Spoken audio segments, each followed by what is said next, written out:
আজকে ঘড়ি কাটা 5:30টায় অ্যালার্ম বেজেছে, কিন্তু ওই যে ঘুম ভেঙে গেছে টেনশনের চোটে 5টার সময়। তারপরে তো উঠে পড়লাম, আর যে বৃষ্টি হয়েছে, এসি ছাড়া ছিল ঘরে, কিন্তু ওই যে বাইরে বৃষ্টি হচ্ছিল, এই জন্য ভোরবেলা আমি এসি অফ করে তারপর সমস্ত জামাজাটি খুলে দিই। এত হাওয়া হয়, তাও দেখুন এই গাছের আমগুলো একটাও পড়ে না, দেয়ও না আর নিজেরা পারেও না। একটু দিলে একটু চাটনি টাটনি খেতে পারে, তাহলে আর কিনে খেতে হয় না। আর সকালবেলা উঠে কি কি কাজ করেছি সেগুলো আপনাদেরকে একটু বলি। সকাল সকাল রেডি করেছি ডিম সিদ্ধ 5টা করে ছুলে টুলে রেডি করে রাখছি। এখানে কয়েকটা থালা ছিল, সেই থালাগুলোকে মুছে টুচে প্যাকেট করেছি। এখানে পরোটা করেছি, এখানে 25টা পরোটা আছে। সকালবেলা যে আমরা ভাত খাবো তার জন্য ডিমের ঝোল করে রেখেছি। আর এখানে যে ঘুগনি করেছি, মানে পরোটার সঙ্গে খাওয়ার জন্য ঘুগনি, অন্য কিছু করলাম না, কারণ ঘুগনিটাই ভালো লাগে খেতে। এখন আপনারা ভাবছেন যে এত কিছু তৈরি কেন। গুড মর্নিং, সুপ্রভাত, কেমন আছেন আপনারা সবাই? আশা করি আপনারা সবাই খুব খুব খুব ভালো আছেন। আমিও ভীষণ ভালো আছি। আজকে হলো রবিবার, 9 তারিখ। এত কিছু দেখে তো বুঝতেই পারছেন কোথাও নিশ্চয়ই যাব। হ্যাঁ, এতদিনে অপেক্ষার অবসান ঘটলো। সামার ভ্যাকেশন হয়ে গেছে, ছেলের অনেক দিনের ছুটি, কোথাও যাওয়া হয়নি, কারণ যে অসুবিধা, গরম, হেনা তেনা আছেই একটার পর একটা। এই জন্য আজকে ফাইনালি ঠিক হলো আমরা মিরিক যাব। আজকে দিনটা স্টে করে কালকে আসবো। তাহলে চলুন আপনারাও আমাদের সঙ্গে মিরিক যাবেন, এবং কি কি করব না করব এবং ওখানকার প্রকৃতির দৃশ্য টিশ্য সব কিছু আপনাদের সঙ্গে শেয়ার করব। কতটা কি ক্যাপচার করতে পারবো জানি না, কিন্তু যেটুকু পারবো সেটুকু আপনাদের জন্য তুলে রাখবো। তাহলে চলুন। এখনো স্নান হয়নি জানেন, এখন স্নানে যাব। সমস্ত সংসারের কাজ, মানে কোথাও ঘুরতে গেলে তো সংসারের কাজগুলো তো আর কারোর উপরে ফেলে রেখে যেতে পারি না, সেগুলো তো নিজেকেই করে যেতে হয়। এই জন্য কোথাও ঘুরতে যাব, ওই যে একটা টেনশন থাকে, আর কাজকর্ম যে কমপ্লিট করতে পারবো না সময় মতো, এইটা একটা টেনশন আমার অকারণে। আমার হাজব্যান্ড বলে কি, এগুলো তোমার অকারণে টেনশন, কিন্তু চলে আসে সংসারী মানুষের। ওই যে ঠিক সময় কাজ করতে পারবো না, এইটা শেষ হবে না, এইটা ভুলে যাব, ওটা ভুলে যাব। কালকে রাত্রেবেলায় কিন্তু সব কিছু প্যাকেট করে রাখা হয়েছে, একদম লাগেজ কমপ্লিট। সেই রাত্রি 12টার সময় আমাদের তাই হয়, ঘুরতে যাওয়ার আগের দিন না প্রত্যেকবার ওই রাত্রে 1টা 1:30টা বাজবেই। কি জানি এটাই হয় মনে হয় সবার সঙ্গে। আপনাদের সঙ্গে হয় কিনা আপনারা একটু কমেন্ট করে জানাবেন তো। আমার সঙ্গে তো এরকমই হয়। ওই জন্য আমার ছোটো ছেলে কালকে বলছে আমাদের আজকে তাড়াতাড়ি শুয়ে পড়ার কথা, সেখানে মম সেই একটা যে আমাদের নিয়মই তাই, কোথাও ঘুরতে যাব তার আগের দিনই আমাদের ওই 1টা 1:30টা বাজে। কি আর করা যাবে, সংসারী মানুষ বলে কথা, তাই না? চলুন, আর বকবক করতে পারছি। বর্ষাকালে না বৃষ্টির জল পড়লে আমার বারান্দাটা একদম দেখুন না কাদা কাদা কাদা কাদা হয়ে যায়। এই যে সমস্ত যে বৃষ্টির জল পড়ছে আর কাদা কাদা আছে। আর এই হলুদ টাইম ফুলগুলো কি সুন্দর না লাগছে দেখতে, দারুণ লাগছে। এই জন্য কি করলাম, যে গাছগুলোর মধ্যে সমস্ত বৃষ্টির জল পড়েছে সেগুলোকে নিচে নামিয়ে দিলাম, আর যেগুলো একটু কম কম বৃষ্টির জল পেয়েছে সেগুলোকে সব তুলে দিলাম। সবগুলো নামিয়ে গেলে ভালো হতো, কিন্তু গ্রিল আছে তো অসুবিধা নেই। চলুন ওই বারান্দাটা আপনাদেরকে একটু দেখিয়ে নিয়ে আসি। এই বারান্দাটাও সমস্ত কিছু পরিষ্কার করেছি। বারান্দা নোংরা থাকলে না আমার ভীষণ খারাপ লাগে, এই জন্য কালকে এগুলো সমস্ত পরিষ্কার করেছি। ওই যে কালকে যে এসি চালা হয়েছে, এই বালতির মধ্যে সমস্ত জল পড়েছে। আর কিছু কিছু সেগুলো যেগুলো ওই যে বললাম বৃষ্টির জল, সেগুলোকে এদিকে দিয়ে দিয়েছে। আর কম বৃষ্টির জল যেগুলো পেয়েছে সেগুলোকে সমস্ত এদিকে দিয়ে দিয়েছে। আর এই যে দেখুন টাইম ফুলটা, এগুলো না অনেক হয়, এগুলো এই একটা গাছ লাগালেই না প্রচুর হয়ে যায়। আর ফুলগুলো ফোটে না সকালবেলায়, দারুণ লাগে, কি সুন্দর না। আর বাইরের ওয়েদারটা দেখুন কি অবস্থা, মানে আমাদের ঘোড়াটা বানচালি করবে কিনা ভগবান জানে, বুঝতে পারছি না। বৃষ্টি না হলে এরকম ওয়েদার থাকলে না ঘুরে আরাম, কিন্তু এই যে বৃষ্টি হলে এই যে কাদা প্যাচ প্যাচ প্যাচ প্যাচ করে, সমস্ত গায়ে কাদা ছিটবে। ওই গাড়ির থেকে নামতে ইচ্ছে না। ছাতা নিয়েছি 4-4টা, এখন ভগবান জানে বৃষ্টি পাবো না ভালো ভালো ওয়েদার পাবো, ভগবান জানে। নিতেই হবে, এটার মধ্যে আমার সমস্ত কিছু আছে, কসমেটিক্স, ওষুধপত্র, ব্যান্ডেড ফ্যান্ডেড যা আছে পুরো সংসার। এটার মধ্যে এই ট্রয়টার মধ্যে সমস্ত জামা কাপড়, আর এটার মধ্যে নেবো হচ্ছে খাওয়ার, জলের বোতল, পেপার, টিস্যু, ছাতা, সব কিছু যাওয়ার প্রস্তুতি কমপ্লিট। এখন স্নান করব, প্রচণ্ড ঘেমে গেছে। আর স্নান টান করবো, ড্রেস ট্রেস পরবো, খাবো, মানে পুজো দিব আগে, স্নান টান করে পুজোটা দিব, দিয়ে তারপরে ড্রেস ট্রেস পরবো, পরে টরে খাওয়া দাওয়া করে দুগ্গা দুগ্গা করে বেরিয়ে যাবো। তাহলে চলুন চটপট করে আগে আমি স্নানটা করে আসি, পুজোটা দেই, ড্রেসটা পরি, তারপর আপনাদের সামনে আসবো। চলুন। গাড়ি চলে আসছে, সমানে তারা দিচ্ছে হাজবেন্ড, নিজের কিন্তু হয়নি এখনো, আমাকে তারা দিচ্ছে। আমি মোটামুটি এইভাবে রেডি হয়ে গেছে, উপরে একটা এরকম টপ, নিচে জিন্স, আর চুলটাকে ছেড়ে দিয়েছি, প্রচন্ড ভিজা। আর এই একটুখানি লিপস্টিক, এই মোটামুটি এই বৃষ্টির মধ্যে কি সাজবো কেউ তো দেখবে না। আর এখন খাবারগুলো প্যাক করে ব্যাগের মধ্যে রাখবো, নাহলে যদি ওই হাজবেন্ডের ভরসায় থাকি তাহলে আর খাওয়া একটাও যাবে না, আর দুপুরে না খেয়ে থাকতে হবে। রেডি রেডি হয়ে গেছে ফুল, সকালে ভাত খাওয়া হয়ে গেছে আমাদের। এখন আমরা বেরোবো, সব কিছু ডান। হাতে চিরুনিটা নিয়ে বসে আছে, কারণ এটাই তো আমি ভিতরে ঢুকাইনি। আর এই যে ছেলেও রেডি, আমিও মোটামুটি রেডি, তাহলে চলুন, বৃষ্টিটা এখন কমেছে, যেতে যেতে কথা হবে আপনাদের সঙ্গে। চলুন, এটা ঢোকাও বাবা, এখানে এখানে এখানে ঢোকাও। চলুন, এসে পাকা নিয়ে উল্টা হয়ে গেল, ওটার আগে আগে এইসব বন্ধুদের দিচ্ছি 1000 টাকা, এটা কি ভোট তাহলে দিদি গিয়ে নেবে। ও হ্যাঁ ঠিক আছে,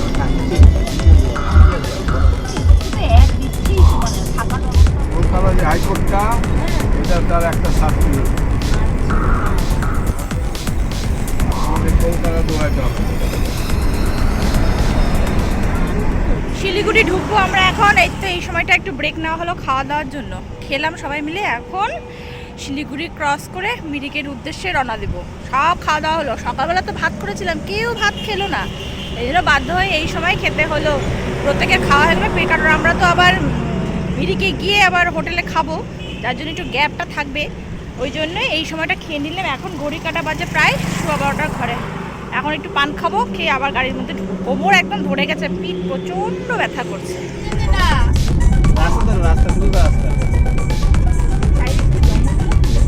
ঠিক আছে,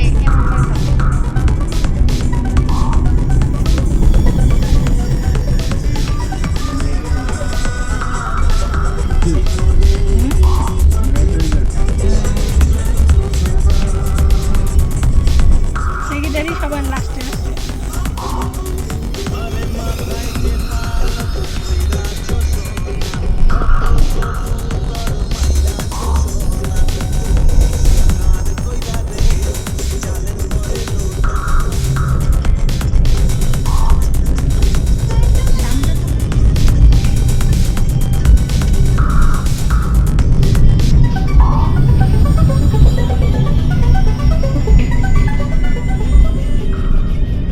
চলে আসলাম। প্রচন্ড বৃষ্টি পড়ছে।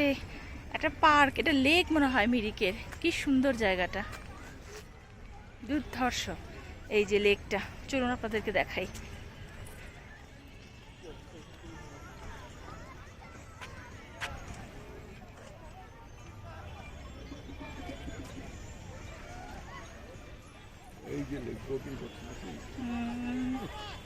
কিছুই দেখা যাচ্ছে না, গুড়ি গুড়ি বৃষ্টি পড়ছে। কি ভাল লাগে গুড়ি গুড়ি বৃষ্টি পড়লে। আর আচ্ছা, ঘোড়ার পিঠে উঠলে পরে পরে যে ঘোড়া নিয়ে দৌড়, তখন কি হবে? তোকে তুই চড়বি জন্য ভাই সাহস পেল।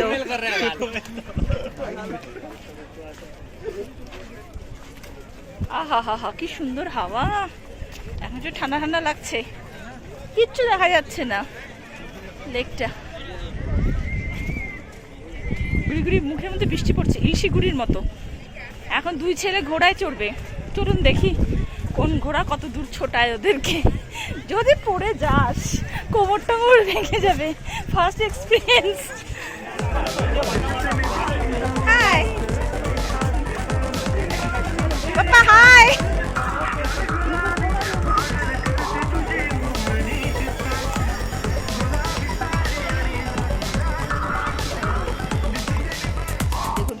এই লেকটার মধ্যে না আমাকে বোটে চড়তে বলছে, কিন্তু আমি জল ভীষণ ভয় পাই। আর দুই ছেলে তো ঘোড়া চড়লো, ওদেরকে বললাম বোটে চড়, ওরা বোট চড়বে না। ওরা বলে ওই ঘোড়া চড়েছে তাতেই বলে ওদের স্যাটিসফ্যাকশন চলে আসে। বলে কি না বাবা, জলে যদি কুমির থাকে, আমি তো জল ভীষণ ভয় পাই। বোট যদি কোনো কারণে ফুটো হয়ে যদি জল ঢুকে যায়, তাহলে আর আমি ওখান থেকে এখানে আসতে পারবো না। একটু আগে না কি সুন্দর ক্লিয়ার হয়েছিল, এখন আবার কি হলো, ওখান থেকে এত কুয়াশা আসলো, আসার পরে আর লেকটাকে দেখা যাচ্ছে না। এখানে এদিক থেকে ওদিক দেখা যাচ্ছিল লেকটা। আর এখানে একটা মেলটার কি সুন্দর। চা খেলাম গরম গরম, চা খেয়ে একদম টনটনা। এইমাত্র আপনাদেরকে দেখালাম না, পুরো লেকটা একদম কুয়াশার মেঘে ঢাকা ছিল। এই যে দেখুন, এখন একদম পুরো ক্লিয়ার হয়ে গেছে, দেখতে কত সুন্দর লাগছে। এদিক থেকে ওদিক দেখা যাচ্ছে পুরো লেকটাকে। চলুন আমরা গোপালধারা টি এস্টেটে চলে আসছি। পুরোটা একদম মেঘলা আকাশ, কিচ্ছু দেখা যাচ্ছে না, গাড়ি চালানো যাচ্ছে না। ঠান্ডা ঠান্ডাও লাগছে প্রচন্ডভাবে। বৃষ্টি পড়ছে নাকি? চ চ চ চ, এদিক দিয়ে যাবো। দাদা, এদিক দিয়ে যাওয়ার রাস্তা? বৃষ্টি পড়ছে নাকি?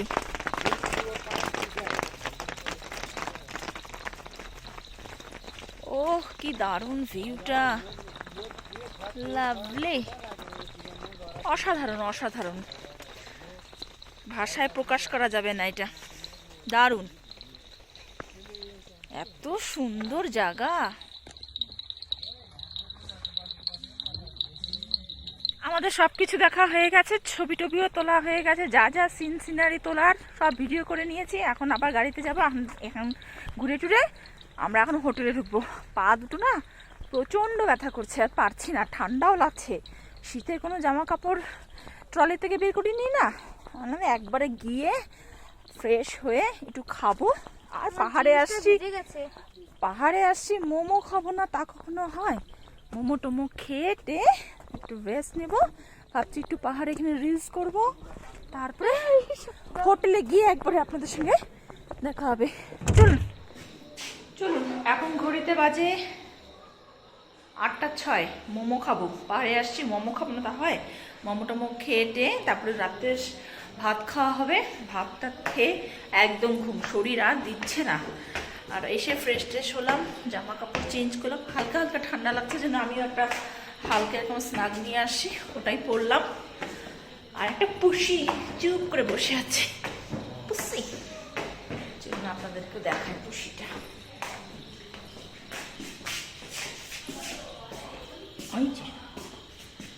এই যে সঙ্গে আমার লেজুরটাও আছে। আর গাছগুলো দেখুন পাহাড়ের, এত সুন্দর লাগে না পাহাড়ের গাছগুলো, আমার দারুণ লাগে। ভাবছি এখানে একটা রিলস বানাবো। এই যে এখানে লেকটা, সব বন্ধ তো আর দেখা যাচ্ছে না। চলুন ঘুমিয়ে যাবো। মোমো নেওয়া হয়েছে, এক প্লেট ওর বাবা খেলো, এক প্লেট থেকে বড় ছেলে ওর বাবা খেলো, আর এক প্লেট থেকে আমি আর আমার ছোট ছেলে খেলাম। টমেটো সস সঙ্গে আর চিলি, এটার যা মারাত্মক ঝাল।